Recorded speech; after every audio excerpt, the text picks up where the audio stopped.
Hello, hello, and welcome to Saturday Soundbites. I'm your host, Veronica Sofer, and we have a fantastic episode for you today. So we are going to go ahead and get started. But before we do that, I want to make sure we take care of a little housekeeping. If you are watching on Facebook, go ahead and give us some comments so we know that you're here and so that we can say hello.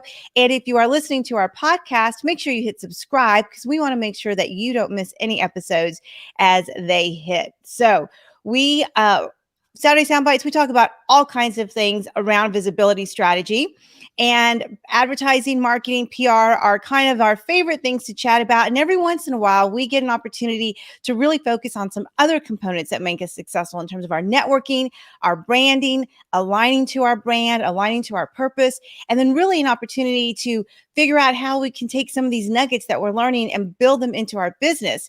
So I know we've got a lot of viewers and we've got a lot of listeners who have traditional brick and mortar businesses. Some of you are online entrepreneurs, and some of you are strictly in the communications field. So regardless of where you're listening from, we want to make sure the lens that you're listening through and watching through is one that's going to help bring some tips and strategies to grow your business so that you can be a more successful communicator and show up authentically the way you're supposed to in your business. So with that, we're going to go ahead and get our episode started. I have a fantastic guest. I'm going to go ahead and let her introduce herself, but Dr. Rowena Winkler is a cosmic catalyst coach and realignment strategist. And I am bringing her on now because I want you guys to meet this phenomenal woman. Dr. Winkler, thank you for being here. Oh my goodness, Veronica. Thank you so much for having me. I'm really excited about this conversation. That's great. So tell us a little bit. First of all, are you an MD, a PhD? What's the doctor part about? And this is the story that I love the most. So let's learn a little bit more about you. Sure. So the doctor is for my PhD. I have a doctorate in philosophy, and my area of expertise is communication, which I think definitely aligns with what you're talking about on this show. So my story is that I have always been very hustler, recovering perfectionist tendencies. And this was due to growing up in a family where I am a first generation American. My parents came here from the Philippines to provide a good life for my sister and I. And with that, I'm sure if there are friends out there who are also first generation Americans, there was a lot of pressure to perform. And for me in particular, it was definitely in the academic realm. And so with that, I worked my way through school. I got my bachelor's, my master's, and my PhD in less than 10 years in communication. Yeah. So it was a lot of work, a lot of writing, and I was here for it. And then after that, I went off to my first tenure-track job position as a professor. I taught public relations. I taught public speaking, social media, crisis communication, all that fun stuff that I'm sure you talk about on this show, Veronica. Yep. And it was going well until it wasn't. So going into this job, I realized that this was not what I had anticipated. The higher ed space can be a little, outdated, I suppose. It's not as open in terms of innovation and trying new things. It's interesting because I'm not sure if you're familiar with the new Netflix show The Chair. No, I haven't seen it. I'm gonna have to check it out. Yeah, so Sandra Oh's in it, and she plays a department chair, Asian American in this English department. And there's an article in The Atlantic from an actual department chair who talks about how, higher ed education, the university system is seen as this progressive space. But in actuality, from the seats and from the perspective of folks like us who want to try new things, it's actually quite limiting. And so that's how I felt. And in addition to that, my father passed away from cancer my first year at my new job. And as I'm sure you and others can attest, when you lose someone so close to you, and I'm here in this new job, my father was sick all throughout my dissertation writing process. I dedicated my dissertation to him. And when he passed, it really just changed my world. It changed my thought process on what I'm doing here, what my legacy is, what I hope to bring. And I knew that there was more that I can do with the gifts and talents that I have in communication and marketing and branding. And so I moved into industry work and, doing the in-house communications. Yep. Now I work for a digital marketing agency. But then another life milestone happened, which was the birth of my beautiful baby girl, Kerrigan. And that was a process in and of itself. I went through in vitro fertilization to have her after almost 2 years of trying to get pregnant. And having her made me again think about, what am I doing here? What is my purpose? What do I have to offer the world in this lifetime? And that's when I started my business. I initially started off as just an astrologer, doing reading. Yep. I am very interested in the astrological landscape and space, just doing readings for friends and clients. But then the third thing that happened was COVID-19, or what I like to call the collective retreat. Mm. Another time for us to sit with ourselves, because we can't go anywhere in lockdown, and reflect and think about, what are we doing here? Because as COVID has shown us and continues to show us, you never know. You never know what is going to happen. And so I made a bit of a pivot, and now I infuse astrology and other modalities like tarot, human design, crystals, artistic expression. I am a theater performer, and we'll see. Maybe you'll get a little snippet. Yep. I'm waiting for it. I'm waiting for it. But I infuse and integrate all these sides of me, my experiences as a teacher, a professor, a writer, a communicator. And I use that to build this coaching business where I help women tap into that divine essence, that desire, that need that you want to come out and be and step into this soul purpose, this full embodiment, this alignment that you are meant to be. And honestly, Veronica, it has been transformational for me and for my clients. So That's so exciting. I love that. And what I love most about that story is you were able to very succinctly see where there were moments in time in your career that changed the trajectory of who you were going to be for the world moving forward. And that's what I love most about your story. So I love hearing it every time I do, because I think there are a lot of people who have used this time during the last, 24 months probably to really reevaluate. yeah, yeah. I think, having that self-awareness and knowing that there's nothing wrong with my previous jobs. If you want to be an academic and work in higher ed and that works for you, that's totally fine. I'm not demonizing, I'm not putting down other people's choices, but for me, I've changed, and these experiences have happened, and I found the courage, the strength, and it wasn't easy, Veronica. I want to put that out there. I wasn't like, oh, boop, I'm going to leave, or, I'm going to start this business. These are very challenging decisions that you have to take into consideration. I just found that it's something that I had to do. And so Mhm. I didn't want to regret it or ask what ifs. I just wanted to go for it. So, Yeah, that's yeah. so exciting. And so that's a really great point you made about it was the challenges. What are some of the challenges from leaving, not necessarily a communications job, but just leaving what some might consider the pinnacle of success of being a professor or being a doctor of communications? And we've had probably two or three communication professionals on this show alone, and I know that there's rigor in their life, but there also comes some prestige. What are some of the challenges with leaving a job like that to one where people are asking, "What are you doing for a living now? How does that work? What does it mean to be a coach?" Yeah, yeah. So, I mean, goodness, just starting off with me internally, the internal challenge.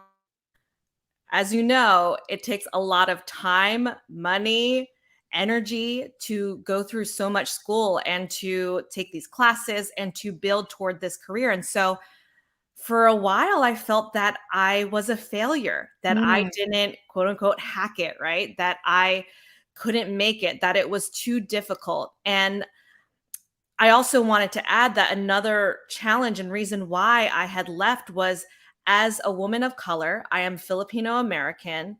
I found it very difficult to be in this space where my students are marching in the streets protesting, right?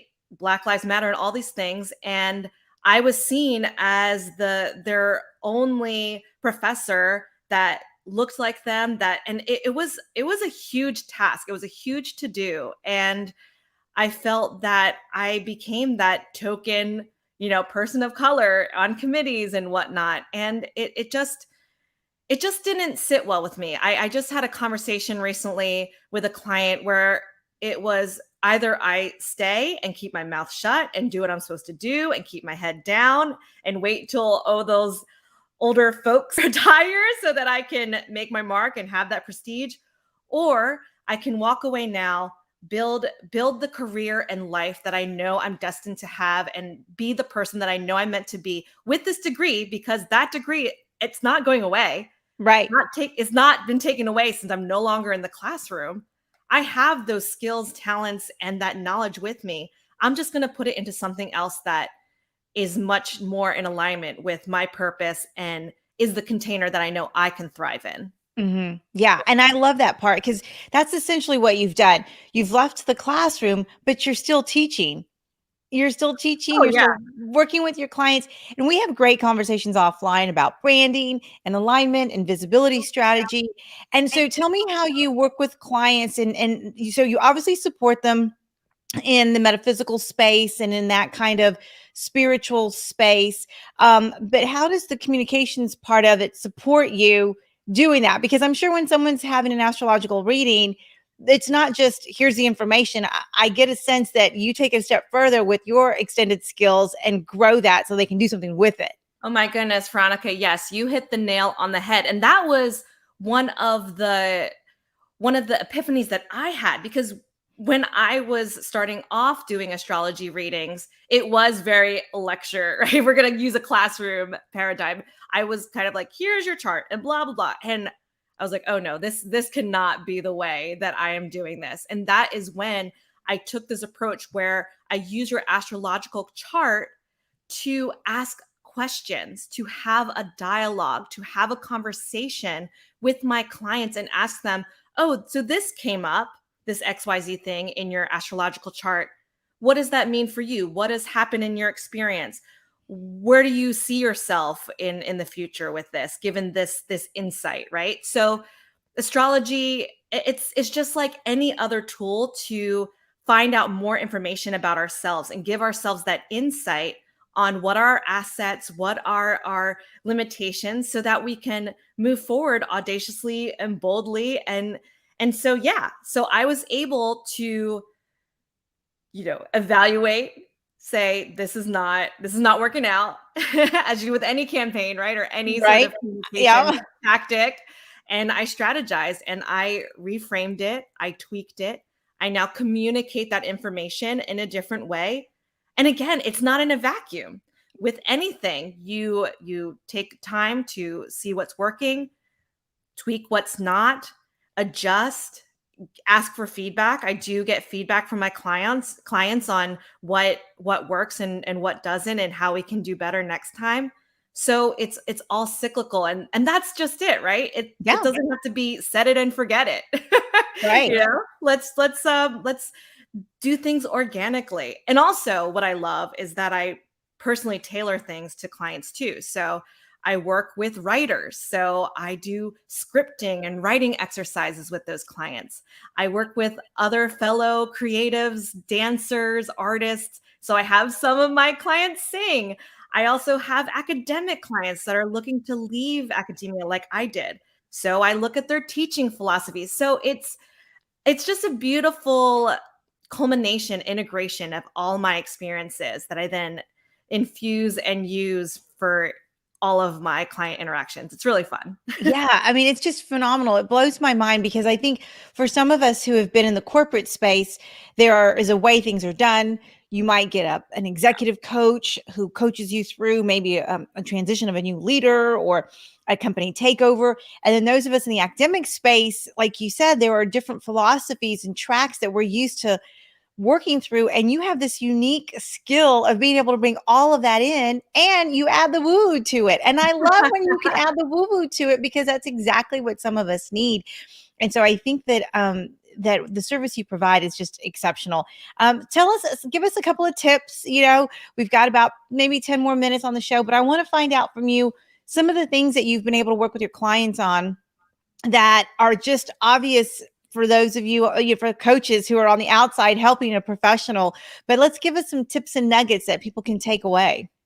Yeah. So, first of all, as you heard from my story, it really was going into that why, right? So, Simon Sinek, when Yep. we get to that golden circle, it's what is the why? Because the why is going to drive everything we do, every activity, every strategy, every marketing tactic, all communications. Knowing what the why is and getting, deeper and deeper and asking those questions so that you're intentional and thoughtful with everything that you do with your business and with your communication strategy. That's so important. So that's my first tip. My second tip is to share your story, right? As I shared mine, it wasn't all puppies and rainbows. There were Yep. some challenging moments. There were definitely times where I felt that I wasn't sure what I was doing or if I was going the right path, but I'm here to tell you that that's all part of that hero's journey, right?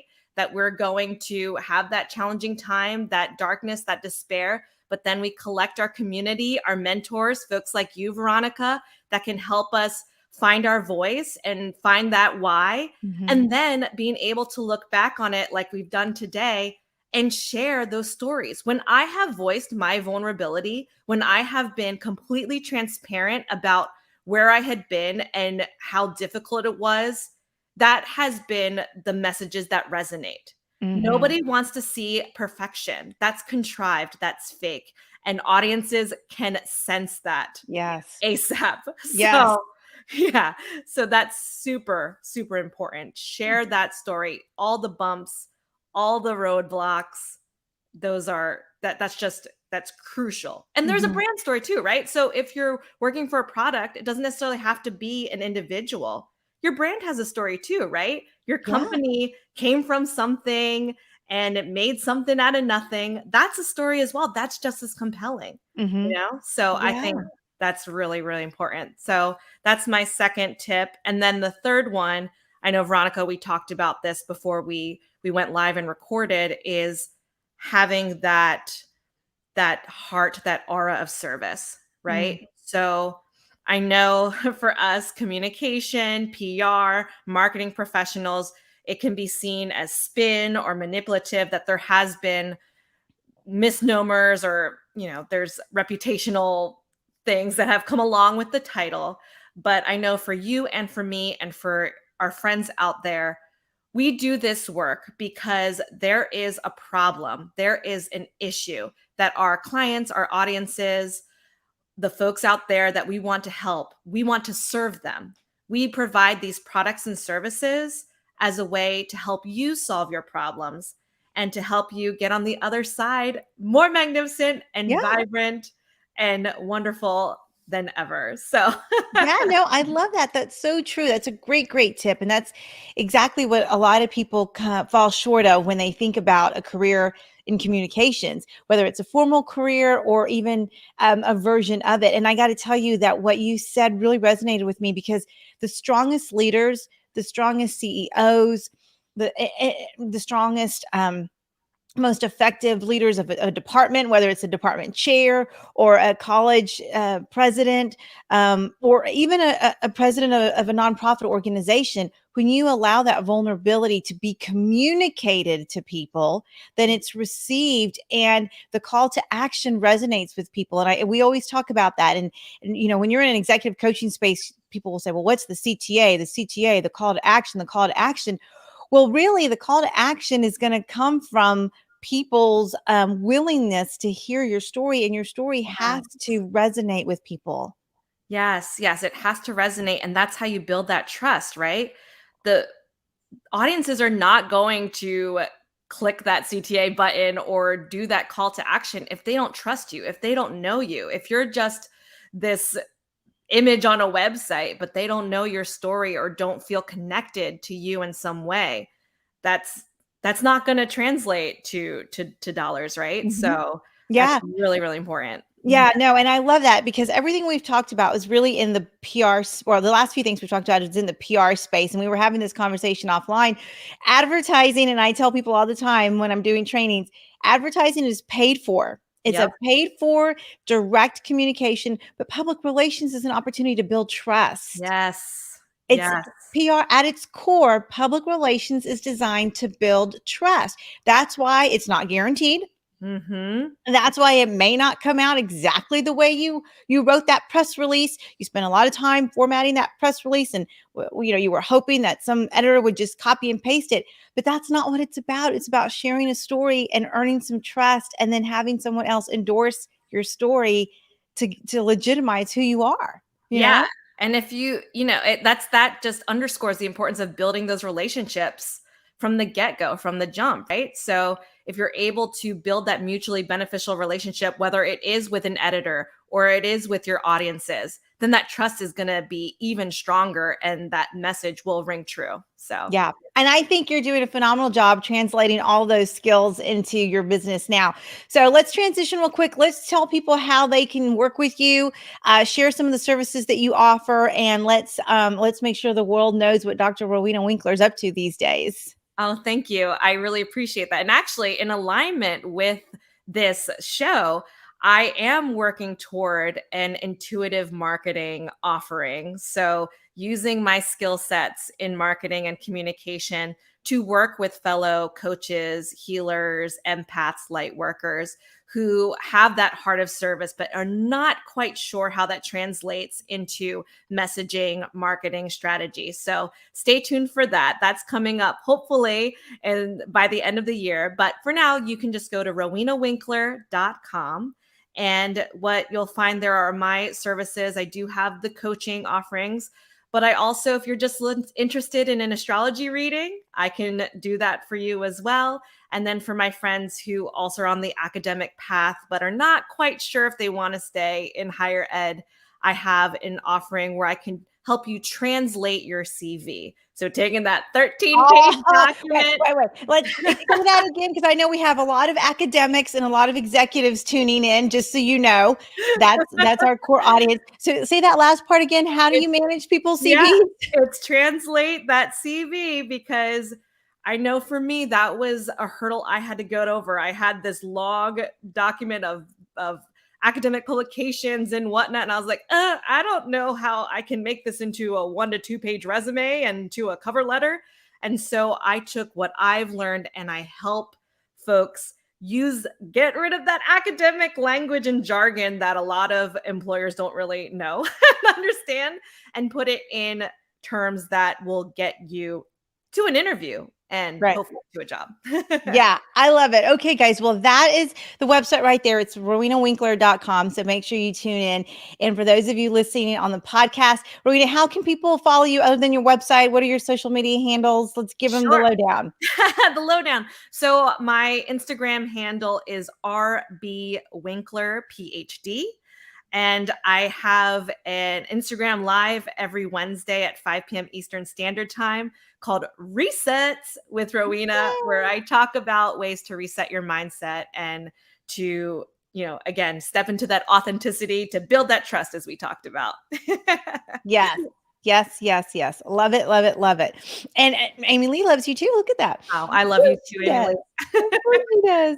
All right, guys. Well, with that, I'm going to sign off and thank Dr. Rowena Winkler for being here. I love talking shop. I love talking shop. So you really made my day today.